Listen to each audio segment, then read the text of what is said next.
Vous suivez toujours la grande édition sur Rwanda TV et merci d'être avec nous.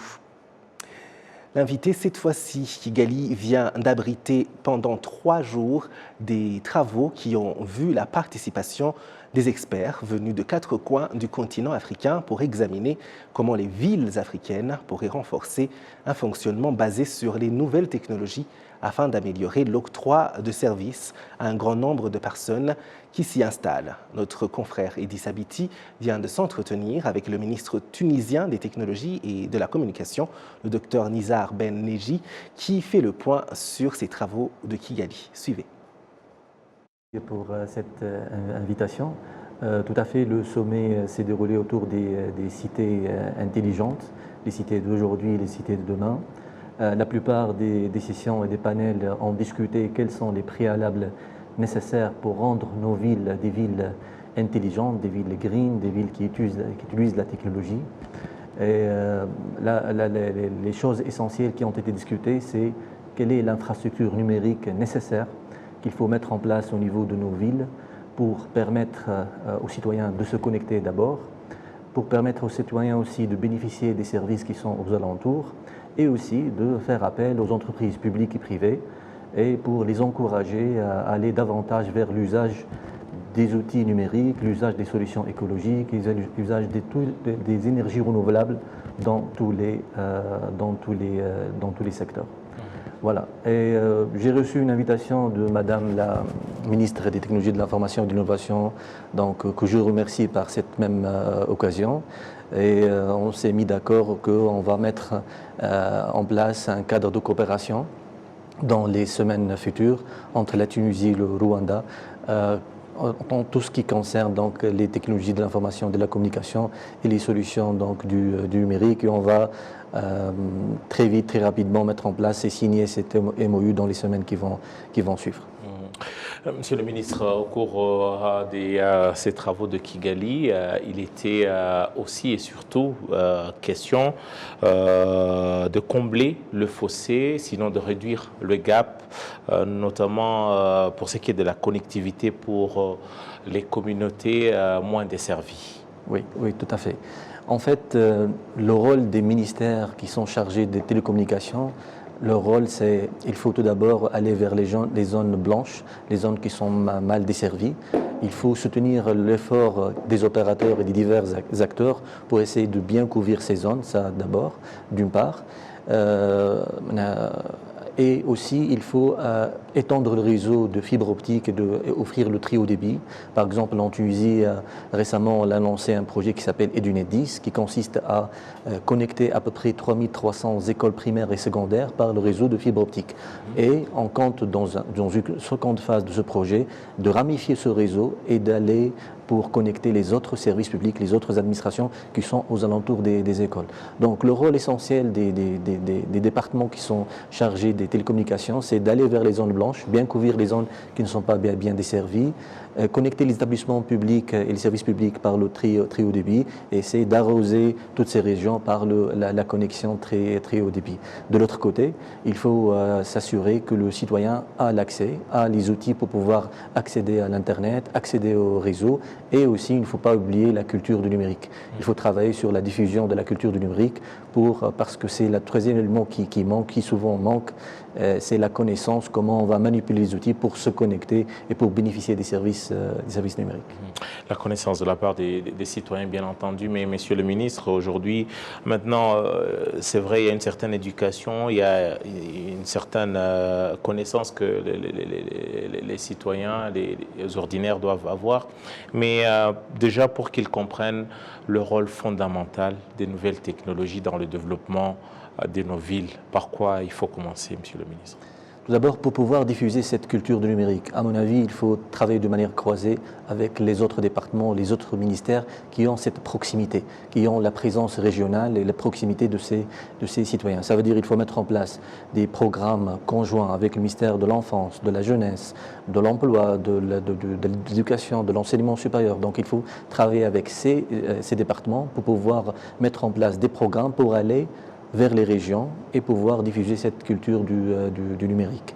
Voilà, donc ça c'est essentiel pour pouvoir faire bénéficier le maximum disons, de citoyens des outils et des solutions qu'on est en train de mettre en place, qu'on est en train de fournir. La philosophie, elle est simple. Il faut varier les canaux à travers lesquels on est en train de servir les citoyens. Ça veut dire au niveau du guichet, il faut simplifier les procédures, les améliorer l'accueil. Il faut aussi mettre en place des portails en ligne. Il faut servir le citoyen en ligne. Il faut aussi, comme dans beaucoup d'autres pays ailleurs dans le monde, il faut mettre en place des distributeurs qui vont aussi distribuer des documents administratifs aux citoyens. Il faut aussi mettre en place des maisons de services rapprochées pour le citoyen. Ça veut dire, pour bien servir le citoyen, il faut multiplier ces canaux de service. Voilà. Alors, doit-on comprendre par là qu'il faut passer par déjà un engagement et une participation citoyenne? Oui, tout à fait. C'est un parmi les points qui a été évoqué pendant le sommet, c'est l'engagement du citoyen. Le citoyen aussi doit être un citoyen responsable, un citoyen qui aussi a le courage pour utiliser les outils numériques, parce que aussi il y a un aspect de confiance qu'il faut améliorer, qu'il faut travailler sur la diffusion de la confiance du numérique. Une fois le citoyen il ait ces outils et qui vont offrir des services en toute facilité, tout confort, il va pouvoir adopter en toute confiance.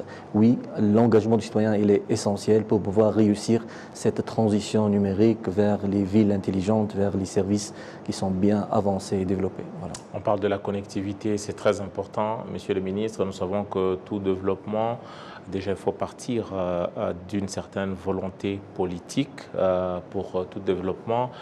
Mais nous savons et nous remarquons qu'ailleurs, là je parle même loin du continent africain, on voit les privés prendre le devant, notamment pour ce qui est des projets de développement, avec notamment pour ce qui est de la connectivité.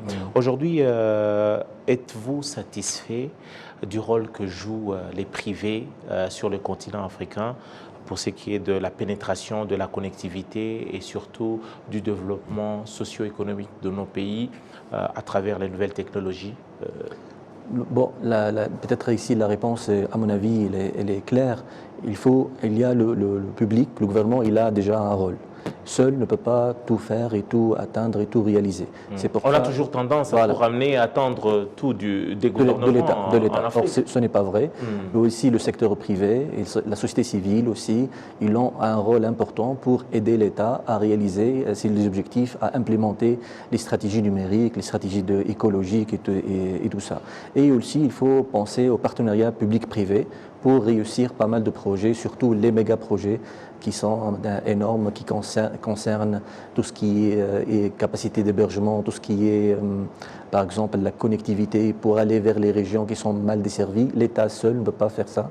Il faut coopérer avec le secteur privé. Donc, je confirme, il y a l'État qui doit jouer son rôle, qui doit mettre en place une politique ouverte, participative. Il y a le secteur privé, la société civile, l'université aussi. Il y a la coopération de tout le monde pour pouvoir atteindre les objectifs très, très rapidement.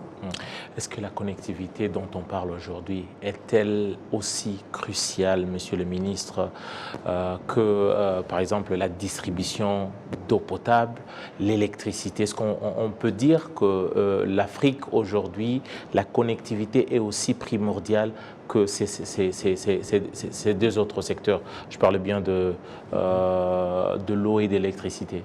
La réponse peut-être ici est simple. Les villes intelligentes, c'est un ensemble de réseaux. C'est le réseau de transport, réseau électrique, réseau de télécommunications, réseau de distribution d'eau, le réseau humain, le réseau social. Pour pouvoir rendre une ville intelligente, il faut superposer ces réseaux et les interconnecter pour pouvoir créer ce confort et cette valeur ajoutée qu'on va offrir aux citoyens. Ça veut dire que le réseau de télécommunications, il est essentiel pour pouvoir interconnecter ces réseaux qui étaient avant isolés les uns des autres. Maintenant, pour pouvoir rendre une ville intelligente, il faut les superposer, les interconnecter pour pouvoir créer cette valeur ajoutée. Pour terminer, vous avez passé 3 jours à Kigali. De toute façon, c'était un travail après travail, mais c'était aussi une occasion de connaître le pays et surtout le secteur qui vous est cher, notamment les technologies ou donc le ministère de tutelle. Qu'est-ce que vous ramenez de Kigali comme leçon personnelle pour un ministre tunisien, pour un ministre africain qui visite un pays africain, le Rwanda et la ville de Kigali? Bon, ce que j'ai remarqué, c'est que Rwanda et Kigali et le gouvernement et l'État, il est en train de mettre l'accent sur l'entrepreneuriat et les startups aussi. Et j'ai remarqué aussi qu'il y a un développement remarquable des services sur mobile, tout ce qui est mobile payment. Ils sont aussi intéressés par la mise en place de Mobile ID pour pouvoir améliorer les services qui sont offerts aux citoyens. L'infrastructure, elle est bonne. Je vois que le pays il est sur la bonne voie. Et on a appris beaucoup de Rwanda et aussi à travers cette coopération qu'on va mettre en place, on va peut-être apprendre les uns les autres, des expériences des uns des autres et on va avancer tous ensemble pour bien se placer sur cette carte mondiale du numérique. Il faut bien se placer. Le continent africain, les pays africains doivent bien se placer et se distinguer parce qu'on a tout. On a des ressources humaines, des ressources naturelles, la matière grise, on a tout pour pouvoir se distinguer des autres. Voilà. Docteur Nizar Ben-Nedji, ministre tunisien des technologies et de la communication. Merci beaucoup, monsieur le ministre, d'être passé dans nos studios. Merci à vous aussi, merci pour l'invitation et à très bientôt.